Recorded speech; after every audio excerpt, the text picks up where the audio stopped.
Hey, welcome to the channel. My name is Storm with Honey Rock Acres. We're a small homestead farm and we're pretty much in our infancy still, and we're getting ready to work on butchering pigs. So I recently talked about how we were, going back and forth looking at, maybe sending off several of our pigs to butcher, or whether we were going to butcher them here ourselves. And while we have no experience butchering them ourselves, the cost to send them off to be butchered is kind of steep. And since we're raising, Kune-Kunes, and the ones that we're getting ready to butcher are actually Kune-Kune Juliana crosses, they're on the smaller side. And so the cost per pound, if you will, is just a little bit cost prohibitive. And we've got 5 that we're going to have to butcher. So we made the decision to decide to butcher here on farm. And with that, we needed to do a lot of research and study. In doing that research, I found that it's not easy to find resources or videos that talk about all the things you need to do to prepare for the butcher. So there's a lot of very quality videos on the actual butcher process and pretty much everything after. I'll say that it was difficult for me to find good, easy to follow resources on things you may need to consider when you're getting ready to butcher yourself. So all the long-winded mess out of the way, my intent today is to actually talk about all of the prep work and kind of compile all the research that I've done to prepare for the butcher. I won't probably offer much, if any, advice on the butcher itself because, frankly, I've never butchered anything larger than a chicken. And I'm not really qualified to give great advice on that. But what I do want to do is provide all the resources that we've put together, because I've spent several months digging into all the different pieces of this. And I may miss some things, but hopefully this will be a relatively all-inclusive, list of things to think about, things to prepare for when getting ready to butcher something like a pig on farm. So the first couple of things I actually want to touch on are primarily logistics things. When butchering a larger animal, there's a lot more to it than, chicken. One person can easily handle a chicken. Frankly, any of the smaller birds, even all the way up to a turkey or something. It's pretty easy for one person to kind of do that process. With anything larger than that, my impression is that it would just be way easier to have assistance. And with that, the very first thing you're going to have to do is actually put the animal down. There are several ways to do that. We intend to use a firearm, but there are other methods, especially in, the United States, it's easy to get firearm. It's one of the most consistent, easy ways, frankly, but there are other things that you can look into. Just find what's relevant. People they've used sledgehammers and a knife. They've used, I forget what it's called, but it's essentially this little spring-loaded bolt that knocks it unconscious, and then you cut its throat. But anyways, there's a lot different things that go into that. I would highly recommend doing additional research on how you intend to dispose the animal. With pigs in particular, the next thing you got to decide is are you going to skin it or scald it? For us, we're going to skin it. We do not really have a good way to scald. We don't have anything big enough to scald the pig with, and some of the other methods that don't involve actually dunking it in water, frankly, are just too much trouble. We just don't intend to deal with that. We're not going to really make a lot of use of the skin, even if we left it on. So we've made the decision to just skin the pig. But if you are going to scald it, you need something big enough to put them in, like a large drum, an old cast iron tub, frankly, anything large enough to hold hot water and get good contact with the animal. But that is another step that you'll need to consider. Now, the next 2 items are pretty much also logistics items. One is how are you going to move the animal? If you're doing something smaller, you may be able to just simply drag it or pick it up if it's small enough, like something like a lamb maybe, or even a small pig. Anything bigger than that, you're going to need some way of moving it, whether that's several people or whether that's, say, a tractor. In our case, our intent is to actually use a tractor to move the pig from the kill site to where we're going to actually do all of the work on it. So something to consider is how are you going to move the animal?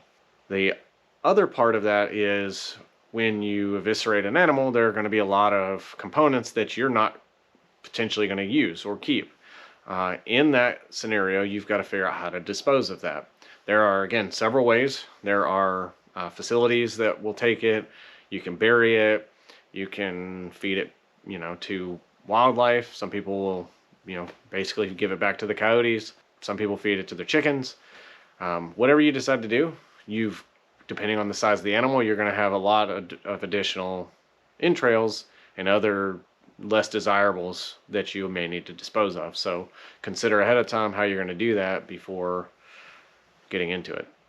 Okay, so the last bit of the logistics stuff, and then we'll get into what I find more interesting, is what are you going to do with aging or cooling and chilling, and how you're going to store all of whatever you process once you're done. An animal of even 150 pounds, we're still going to get, probably 80 plus pounds of meat and other, components, bones and fat and things of that nature that you've got to figure out what you're going to do with. So for us, it's myself and my dad. So we've got, a freezer downstairs. We've actually got 2 freezers. We've got a refrigerator down here to help with the chilling and, storage. Of course, we've got our main fridge, same, with my dad. So consider, if you're going to butcher on farm, ideally you will age the animal. That can vary. I would recommend doing some research on your own on how long and what the requirements are, if you will, to safely age an animal. But for us, we've got a garage here that's pretty cool. We're in Tennessee, and right now we've been hovering between 30 and 50 degrees or so at the highest, and the garage stays pretty cool. So we're going to leverage that as an option. We may use the refrigerator depending on the time and the day, but definitely take note on how much meat you think you're going to get from it. Again, do some research. I know a lot of them will say, between 50 and 60% is kind of your yield from its, standing weight, if you will. Just make sure you're accounting for that.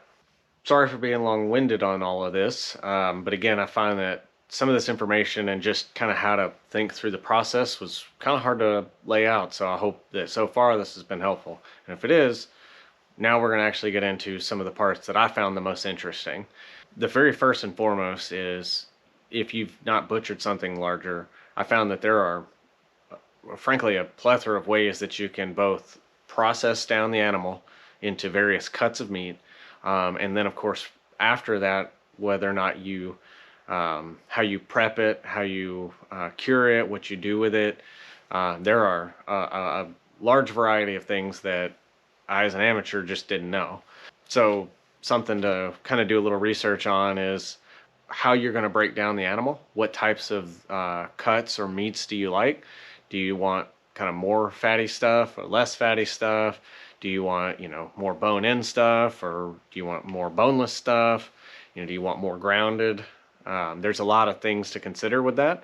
So my recommendation would be do some research on whatever animal it is that you're getting ready to butcher, and how many different ways you can cut down the meat. Because again, just as an example with the pigs, you can get, more ham or less ham, or you can grind most of it. You can get bone in or boneless chops, which is maybe a little bit more obvious, but how you cut the animal will determine whether or not you're getting kind of more fat on the cut or less fat, things of that nature. So it's really interesting. I totally recommend doing some research on that. A good resource that I found was a book titled Butchering by Adam Danforth. I showed that in a recent video about good resources. So anyways, do some digging into all the different cuts, how you store it, how you cure it if it needs to be cured, some of it, whether you're going to age it. Again, with pigs in general, if you're going to make bacon, you got to figure out how to cure and smoke bacon. So yeah, lots of different options. You'll get a lot of cuts that maybe you don't normally see in the grocery store, but honestly, that's one of the things that's got us excited about maybe doing this ourselves. All right, so this is what I think is one of the most important parts of this entire thing. When I was doing the research, there's a lot of different recommendations or suggestions, or lists of must-haves versus nice-to-haves, and so I'm gonna frankly add to that, based on, again, having not done it myself, but trying to compile all the different things that I've read and found. I'm going to show you what we've got to prepare for our butchering, and I'm going to talk a little bit about what I think is absolutely necessary versus something that's, more of a nice to have. All right, so I'm going to start with, items kind of in order of where I think you're going to actually need them in the process. So the first is kind of obvious. Whatever you're going to use to take the animal down with, you're going to need that. Obviously, I'm not going to show that because it's not really allowed. The next thing you're going to actually need is something to bleed the animal. For that, I think you need a sharp knife. It is kind of cliche to say, but the easiest way to get cut is to actually use a dull knife. And having a cheap knife is a real quick way to have a dull knife. So you don't necessarily need the most expensive thing in the world, but something that'll keep a good edge on it is the most ideal thing. For that, what we've actually done is we've got a 6-inch breaking knife, or I guess it's actually a 6-inch boning knife. This should work for 99%. If you have a larger animal, you may want a larger knife. We do have a larger 8-inch knife in case we need it. These are smaller pigs. I don't anticipate on really ever butchering anything larger than that on farm, although things can always change. And maybe jumping the gun a little bit on that is actually get a good honing rod. Some of the honing rods are steel, some are ceramic. The ceramic ones are going to give a little bit more of a fine edge, but a good honing steel is just fine as well. All you're trying to do is just to pull the edge back straight. You're not actually, filing it down. So if it's too aggressive, it's maybe not as ideal, but something just to keep a good edge. Pick whatever works best for you. All right, so these next two items I would consider maybe optional to really should have. One of them is a gambrel and some means of hoisting the animal. You can field dress it, and if you're going to do pretty much all the breakdown in the field, you could get away without the gambrel and just tie its feet up, or something like that. That's perfectly fine. A lot of people just take some like paracord, wrap around the feet, string it up, do the work. That's a viable option, but if you want something that's maybe a little bit easier to work with, these are cheap. You can get a cheap one on Amazon. I think this is like a 600-pound gambrel, and I don't remember exactly what I paid, but it wasn't much. Or you can just make one. These are not hard to make either. Now, this one is completely optional, and that's actually a scale. This is just a hanging scale.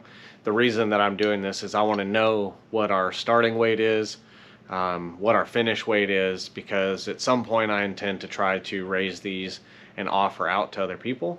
And the only way I can really effectively plan on, what my weights and prices and everything should be is knowing what they weigh when we butcher them. And then I can do all the math. So this is completely optional, but a nice to have item. And to throw in another one kind of quick with that, a good kitchen scale would be nice to have. Again, not absolutely necessary, but if you're going to be breaking down the meats and you want to start to, get more specific weights, especially when you're grinding meat, you're going to need some kind of scale to help give you a good idea.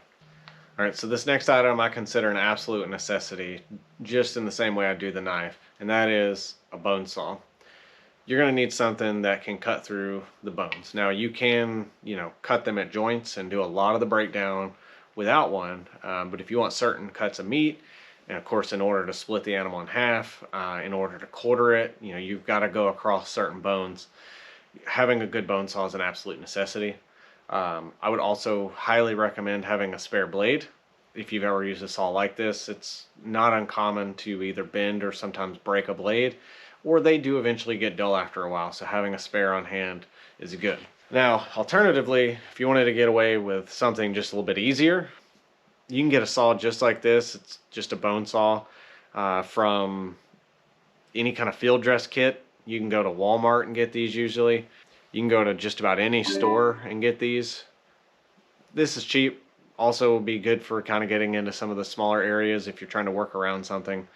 Kind of just keeping it as a backup, but these are an absolute necessity. All right, so another absolute necessity is going to be, once you begin to break down the animal, how are you going to store it, organize, sort, up to the point where you're ready to either package it, freeze it, hang it, whatever your next phase is. You got to have something, somewhere to put them that is both clean and doesn't spill everywhere.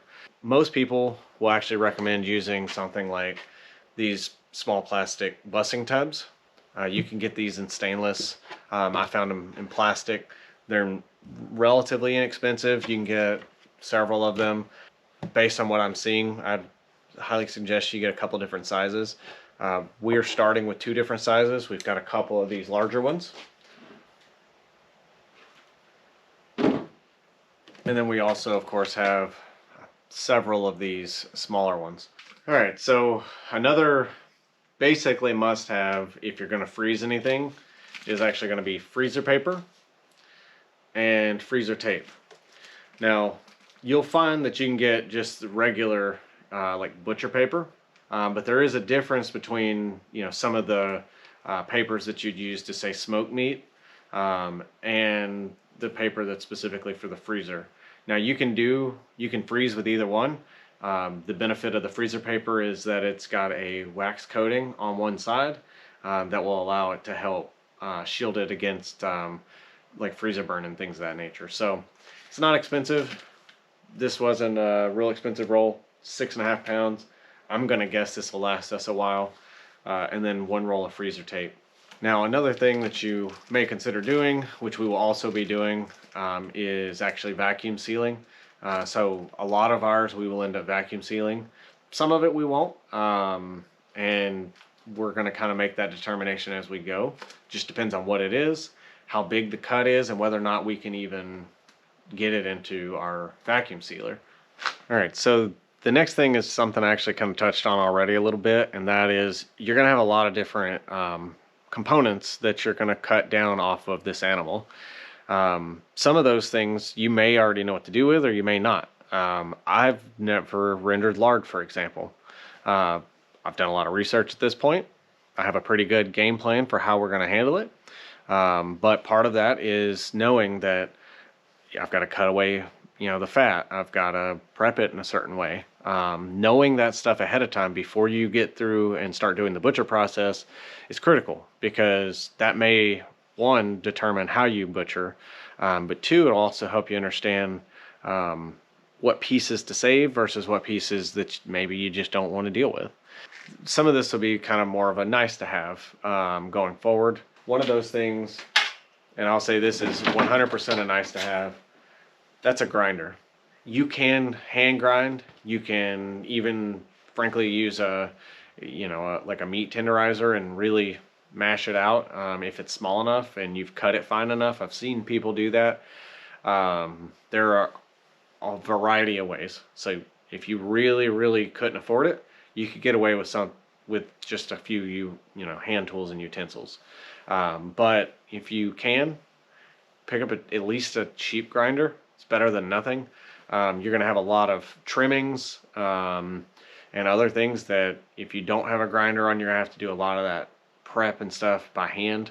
Now, along with kind of rendering the lard is kind of how to store it. And this is maybe obvious, but some mason jars. We're not canning it, but we are going to need somewhere to kind of store it.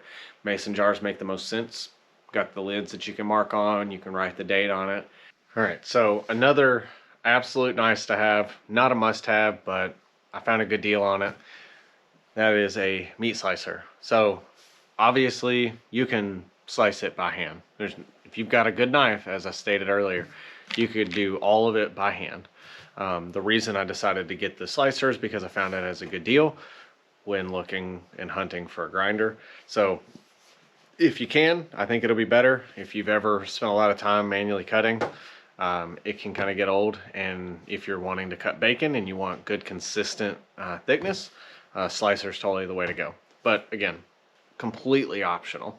Another absolute must-have in my opinion is curing salts. Now, there are, again, a variety of ways that you can do this. What we've decided to do is go with a classic salt cure.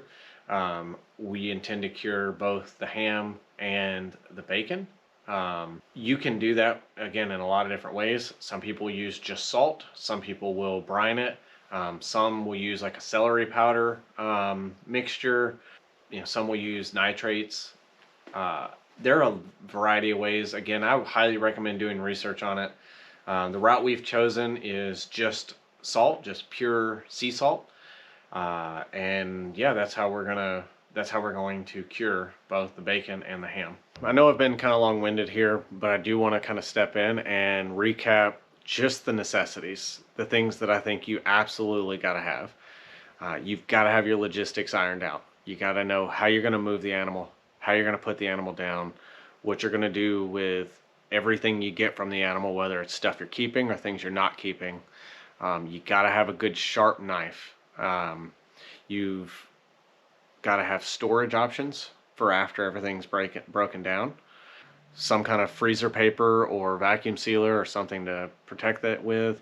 A bone saw and something to get the animal up off the ground so you can break it down. Now, I'm sure there's some other things. Again, we'll find out even more as we go through the process. I actually wanted to try to catch as much of that process as possible, but there are a lot of things you can't show on YouTube. And also, given the circumstances, for us as just timing, I don't know how much of it we'll capture, but please check back in, give us some feedback if you've got some other things that need to be considered or some resources and items that you need to have on hand when you're doing it. And yeah, we'll let you know how it goes. But either way, I hope you found this helpful, and if you did, please give us some feedback if there's some other things you'd like us to talk about, and we'll follow up with this again next time. You guys have a good rest of your day. See you soon.